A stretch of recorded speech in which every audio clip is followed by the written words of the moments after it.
Hello everyone, welcome back to my channel. Welcome to another reading vlog. In today's video, I'm going to be reading my most anticipated reads. I'm going to give you guys my honest opinions on them. Every book I'm going to read in today's video is just one of those reads that I've been waiting to read. Like literally on my hands and knees begging whatever is up in the universe to give me the book. I finally have the books that I want to read for today's video. So I think without further ado, let's go ahead and get right on into today's video because I've waited long enough.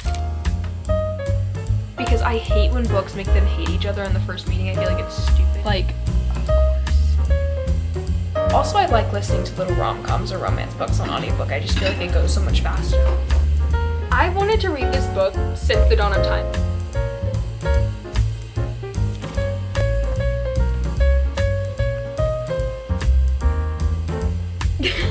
They're kind of crappy, and I'm also like a man-hater to my core, so like it's hard for me to like a male main character.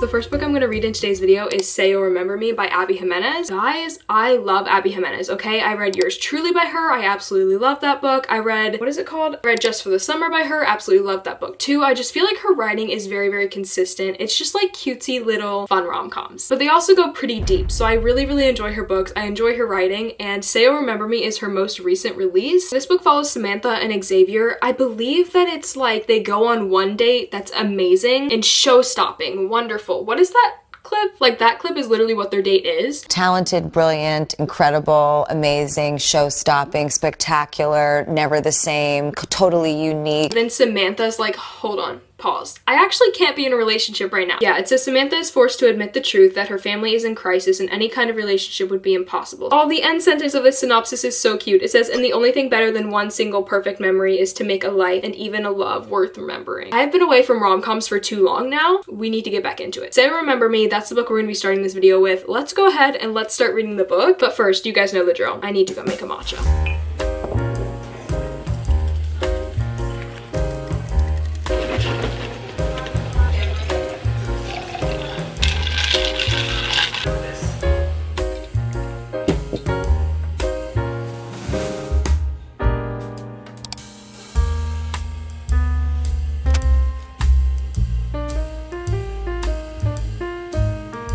He's already obsessed with her. Yes. Guys, I love our female main character. This is her conversation with her friend. Her friend says, do you think he smiles at the dogs at least? She said, probably not. Her friend says, my toxic trait is thinking I could change him. My toxic trait is not caring if I could change him. Literally, like every conversation about men with me and my friends, like that's exactly how it goes. God forbid a girl wants to change him and thinks that he can change. Already obsessed with our main character. I feel like she's just one of the girls. Like if she was real and she existed in real life, I feel like I'd be your friend. That just needed to be said because I'm literally, utterly obsessed with our main girl character already. She started a GoFundMe for the cat and he donated. Why do I love them both so much already and I'm 8% through? I am 8% through this book and I'm already obsessed with these people. I need to genuinely be checked into a mental hospital. I don't feel like that's normal. And he wrote the note on the GoFundMe to be, you were right. Of course she's right. Like, of course.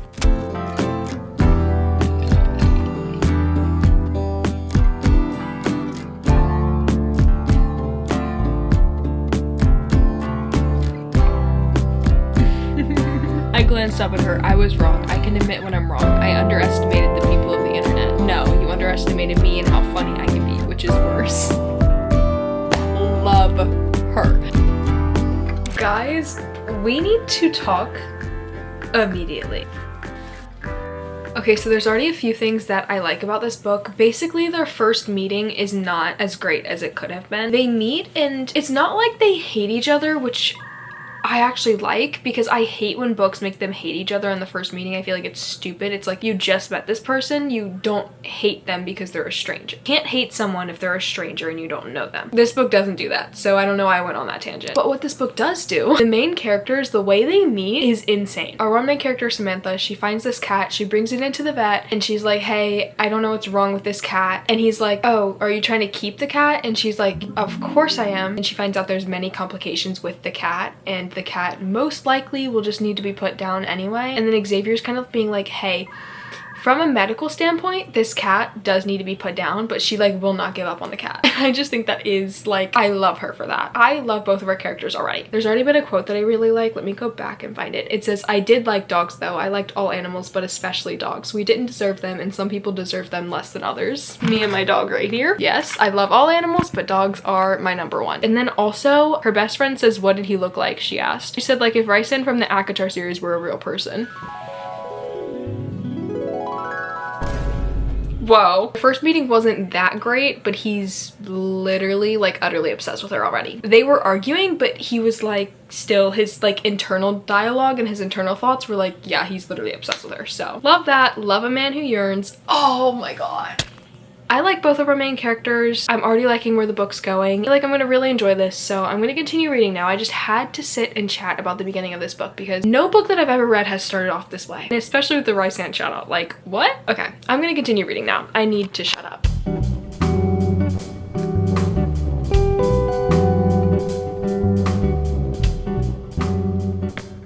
Okay everyone, I have a few updates for you guys. I kind of been losing my mind recently with books in general. Like I've been in a little bit of a reading slump, but we're getting out of it because I read a lot of my book last night because I feel like now that I'm halfway through the book, I can finally share my opinions. And if I'm being completely honest with you guys, I don't know if I really like this book. And I love Abby Jimenez, so that is like where my issues are lying. On one side, I'm like, I don't like the book. On the other side, I'm like, I love her writing. Like which side is gonna win? But I don't know, I feel like that literally sums up exactly how I'm feeling. It's definitely not gonna be a 5 stars. I'm really nervous about the rating for this book because I genuinely, like I know it's not a 5 stars, still don't know what I would rate it. And I'm not done with the book yet, so it's fine. But I've resorted to literally this morning starting to listen to it on audiobook. I don't think I would be able to finish the book if I sat and read it. I just don't think it's really grabbing my attention. I don't know. Also, I like listening to little rom-coms or romance books on audiobook. I just feel like it goes so much faster. I get a little bit bored with rom-coms now, especially when they're not like super deep. Right now where we're at in the book, Samantha, she literally like went on a date with Xavier and it would like blossom into something amazing, but then she moved away the next day. And basically the reason she has to move is because her mom has dementia and the rest of her family is at her grandma's house helping take care of the mom, and she's not there, so she feels like she has to be there. But right now where they're at is it's kind of like a long distance relationship thing, which I don't know. I just feel like the reason that I'm not enjoying this book so far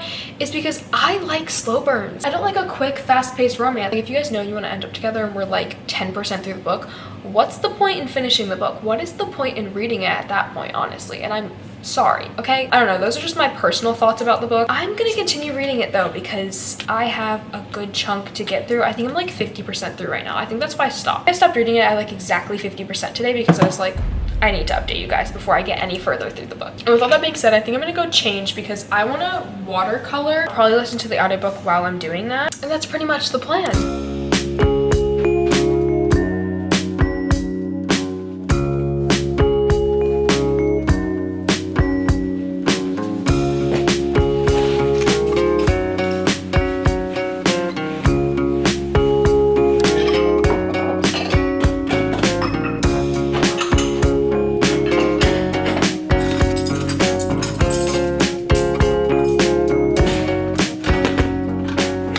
Okay everyone, I am officially about to watercolor. I didn't really have that much to do. I did more than I filmed, but I didn't have that much to do. So I'm gonna sit down and I'm gonna find time to do some watercoloring because I've been wanting to do this for weeks now. And I do have some updates on the audiobook because here's my thing. I'm enjoying it more and more as it goes on. I feel like the middle of the book kind of drags a little bit just because the whole issue is the long distance thing. And in my head, it's just not that big of a deal. It kind of drags a little bit in the middle, but I feel like I'm finally out of that little like rut. I'm out of the standstill area and I think I'm like 70% done with it right now. So I'm gonna just finish it. I don't really have that much else to say. I feel like everything I said before holds true. I don't want to say anything else because I don't want to spoil anything, but what I do want to say is that I love both of our main characters, like friendships and family relationships. I just truly feel like they have such a good community around them. I love Xavier's friends. I think they are like so funny and so like exactly what you would expect from a friend group. Like they're the exact kind of friend group that he needs. And I also love Samantha's family. I just really love them. Like her sister, her brother. I feel like her sister's really funny. Samantha's really funny also. And then especially Samantha's brother. I just find him and Samantha's relationship to be like the funniest thing ever. Like it's so brother-sister core. Like they'll be like arguing over literally nothing. Anyways, I'm done with that tangent. I'm gonna start watercoloring now and continue listening to the book. Let's start watercoloring and let's finish this audiobook.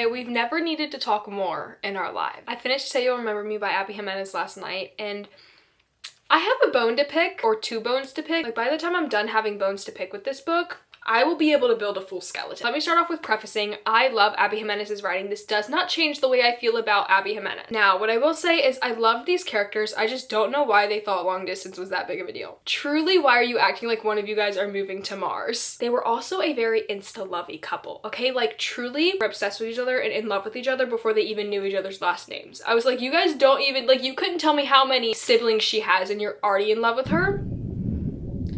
Okay, I don't know why, but I feel like it's more okay for the guy to be that way than it is for the girl, but it also felt really love bomby. So can we pipe down a little bit, please? Like, I did appreciate that after their first date, Xavier was like, oh, I'm obsessed with her. Like, I'll never get to see her again, so I'm gonna book a plane ride and I'm gonna go there and visit her. But also at the same time, I'm like, you went on 1 date. I just could never picture that happening in real life. Like, I could never even picture me being that way, or if a guy did that to me, I would just be like, oh no. We're not gonna do that. We're not gonna do that today. Like, if I ever allow that to happen to me, guys, I'm saying it right here, right now, put me in an electric chair. Like, I just, at the core of me, do not like insta-lovey books, and it felt very insta-lovey. I don't know, I just feel like I love slow burns now, and this was the complete opposite of a slow burn. Could not be any different from it. So I'm gonna give the book 3 stars. All that being said about our first book, let's move on to our next book of today's video, which I am simultaneously excited and terrified to my bones for. Okay, I wanted to read this book since the dawn of time, and that book is none other than Red Rising by Pierce Brown. I grew up as one of those girls who watched Hunger Games, who watched Divergent, who watched Maze Runner. I just love dystopia movies. So I feel like this is just calling my name. I'm really nervous to go into it because I'm hoping that it'll be everything that I want it to be, and I'm really excited for it, but at the same time, I feel like when I hype up books a lot, like, they end up letting me down. Let's cross our fingers that that doesn't happen to Red Rising. I don't know. I'm really excited, so let's go ahead. Let's start reading Red Rising.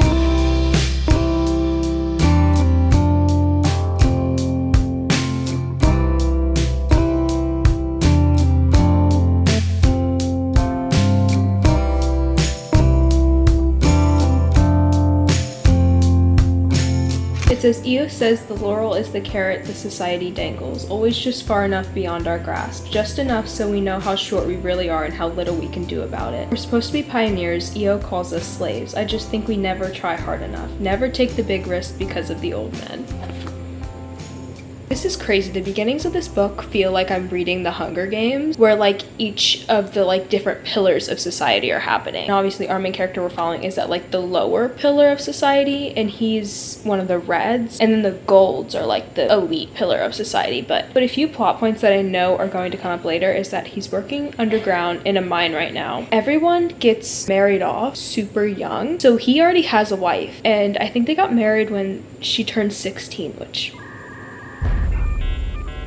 crazy. It's crazy. So I know that that's gonna come up later. And another plot point I know is gonna come up later is the fact that his father died, and basically he had to watch his father in front of him. The way it was described, it literally happened on the first page. Like, all this stuff I'm saying is already happening in the first chapter, so I'm not spoiling anything, like, trust me. Yeah, I just know that's gonna be a reoccurring thing later. He had to witness his father die right in front of him. Like, obviously that's a very traumatic experience. I know all of this is gonna affect him so heavily, and I know the whole point of this book is that our main character is gonna go and try to like overthrow the whole government. I can't wait till we get there because I'm already like, oh my god, I'm already filled with so much rage. And I am on the first chapter.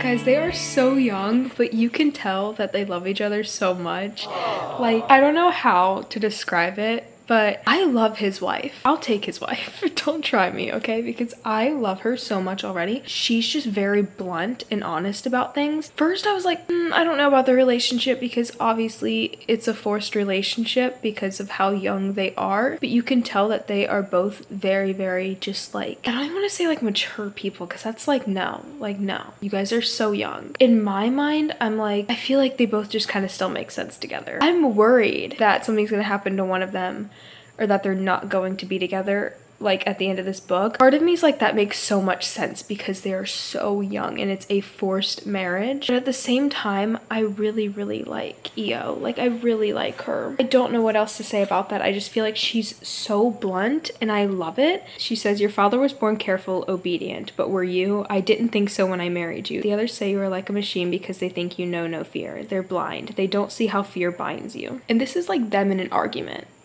But she's spitting bars. This part was kind of funny. Do you know why I love you? She asked, because of my sense of humor. So I fear you guys are in an argument right now, but that was kind of funny. And then she says, because you thought you could win the laurel. Kieran told me how you'd burned yourself today. I like books like this. It really brings me back to like my Hunger Games era and my Maze Runner era and my Divergent era. Like, it brings me back to the times where the only media I was consuming was dystopian stuff. Like, oh, I needed this, guys.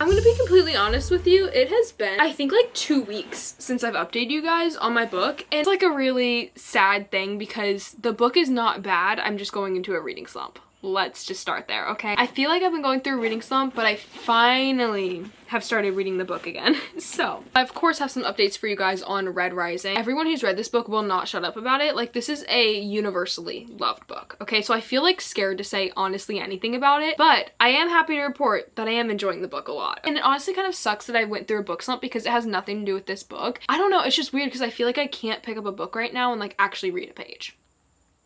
Like, I don't know what's going on. So we're gonna try to read some more of this book today, but I am currently on, I don't really know Roman numerals, I think that's a 5, on page 263, which is also chapter 34. I also can't really say much because I don't want to spoil any part of this book for you guys. So I guess the whole point of this book is just our main character is basically one of the Reds, which is the lower level of society, and he's basically got recruited to like fight against the Golds, which is like the highest tier. I don't know, I feel like I would also compare it a little bit to Powerless by Lauren Roberts, because like I said before, the levels of society, the rebellion, all of this different stuff. I do think that it's also a very tragic book. I did not expect this book to deal with grief in any sort of capacity, and I'm not going to tell you who dies because I don't want to spoil anything, but they die pretty early on into the book, and it basically is what sparks the entire rebellion for our main character. He literally would not have been fighting back at all if this person didn't die. First quote I want to read to you guys says, death isn't empty like you say it is. Emptiness is life without freedom, Darrow. Emptiness is living chained by fear, fear of loss, fear of death. I live for you, I say sadly. She kisses my cheek. Then you must live for more.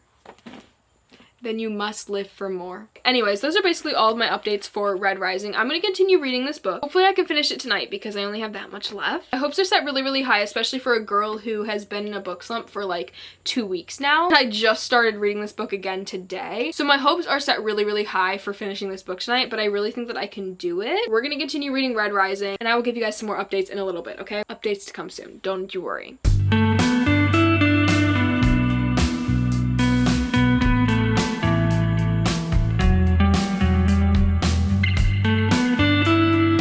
I may have lost a brother here, that pain won't fade, but I feel like I've gained 2 more. Because, like, our main character needed that more than anything. He really did need a found family more than anything in the world. That was just so sweet. I had to share it with the class.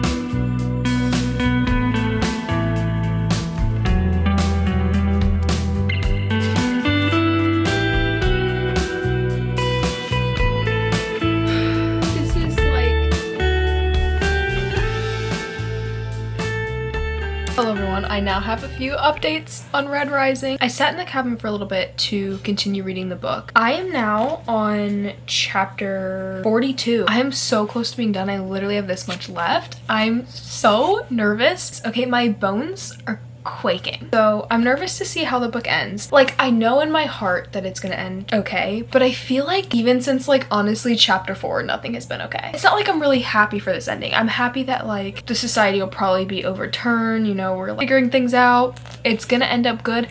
But in my opinion, it can never be good because the pain and anguish. So I'm a little bit nervous, but I know that it's probably gonna end well. If it didn't end well, people wouldn't love this book. That's how I genuinely feel in my heart of hearts. So I'm not like nervous in the sense of like it's gonna end bad. I'm just nervous in the sense of like I don't want it to end. But here I am. Okay, it is currently, you guys don't want to know what time it is. Like, this is really heavily embarrassing. It is literally 12:09. It's okay. We're gonna finish this book and then we can go to bed, okay? I really don't know what else to say because I'm kind of just at a loss for words. I had to whip out my camera to talk about this pit in my stomach because nobody else would understand it. And this reminds me of like why I love this so much, like why I love YouTube and the like little community I built on here, because you guys get it. No one else gets it. You guys get it. Could I have fixed that lighting? You mean when I'm whitewashed? Okay. Maybe there is no fixing this lighting. Maybe it was meant to be like this all along. Oh my god, like I truly just feel so heavily for our main character. And I normally, it's so weird, okay? Let me go a little rant real quick. Literally rant unlocked, okay? Sorry, not sorry. I normally only attach myself to female main characters because male main characters are really hard to attach myself to. I feel like they're not as emotional, and I am like the most emotional person on literal planet Earth. So it's really difficult for me to attach myself to male main characters, especially because sometimes I feel like they're kind of crappy, and I'm also like a man-hater to my core. So like it's hard for me to like a male main character. It was hard for me at the beginning, if I'm being honest, to read this book because the character that we're following is a guy. And I was like, I don't really know because I don't agree with the way that he thinks about certain things. But then I realized I don't need to agree. We can have our differences. We can think about it differently because also like I was so heavily siding with EO in the beginning. I truly feel like everything that she felt about the society standard and about like her being a slave to the world. Yes, you're like finally someone said it. Thank you. And then with Darrow, who's our main character, in the beginning especially, when he wasn't really on the side of like, oh, we need to overthrow this whole government. Like when he was kind of iffy about it, I was like, dude, hello. Like there was a wall in between me and Darrow and I had to like pull the bricks away because I'm like, dude, if you don't see this, I don't know how to tell you differently. I do love Darrow now. He grew on me, okay? As men do. That's not a problem about right now. I was just kind of like scared to tell you guys about that because I was like, are they gonna think that I'm absolutely clinically insane?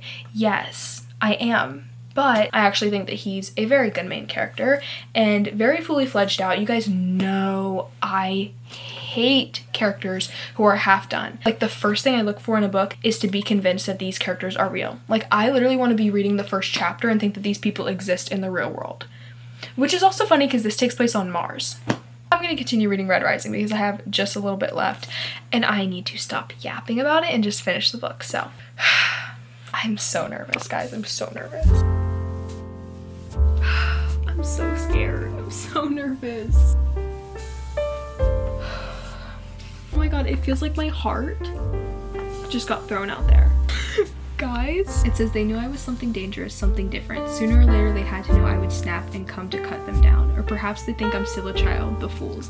Alexander was a child when he ruined his First Nation.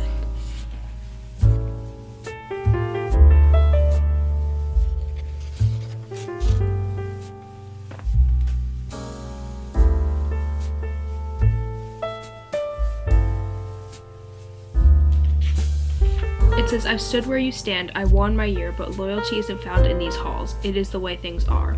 It is the way things were, I say harshly, surprising him, but I believe what I say. I am something different. I freed the enslaved and let the broken mend themselves. I gave them something you older generations can't understand. Chuckles, irritating me. That is the problem with youth, Darrow. You forget that every generation has thought the same. For my generation, it is true. No matter his confidence, I am right, he is wrong. I am the spark that will set the worlds afire. I am the hammer that cracks the chains.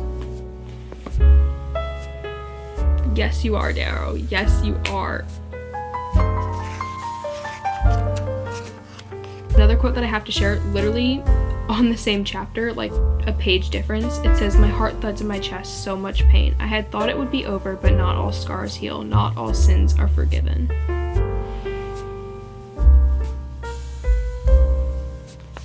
In the next chapter, he's talking about doing something like horrible.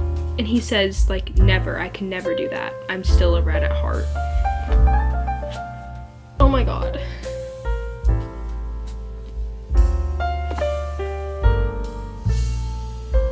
Wow. First and foremost, I apologize for the way this clip looks. It is like 1:30 a.m. so I'm about to head off to bed, but I did want to say my Rising is officially complete. I think I want to give this book a 4 stars, and I don't really know why. It just didn't give me that 5-star feeling. I feel like this book literally mended a part of my soul, because growing up the only movies that I would watch were like dystopian movies, and this is a dystopian book, and like I said, I haven't really read dystopian books before. This was like so different than anything that I've ever read. Like, this is the type of book that I want converted into a movie, like immediately. The way it ended, I think, was honestly perfect. There were a few things that were like, that could have been like a little better resolved, but when you're reading this book, you're not expecting it to end perfectly, because so many things are going like, not wrong, but not perfect anyway throughout the whole book, so you're kind of just like, you'll get what they'll give you, you know what I mean? So I wasn't really looking for like a perfect, picture perfect fairy tale ending by any means, but I do think the way it ended was amazing. Definitely do love this book. I feel like, honestly, I want to continue the series immediately. So I will probably be reading the 2nd and 3rd book very, very, very soon. So look out for that. But thank you guys so much for watching this video. I love you guys so very much. I'll see you guys super soon with another video. Reading vlogs are coming back into full swing, okay? I feel like I'm finally out of my book slump. Anyways, I love you guys so much. Make sure to check out all my socials, links in our description box down below. I love you. I will see you super soon. Goodbye.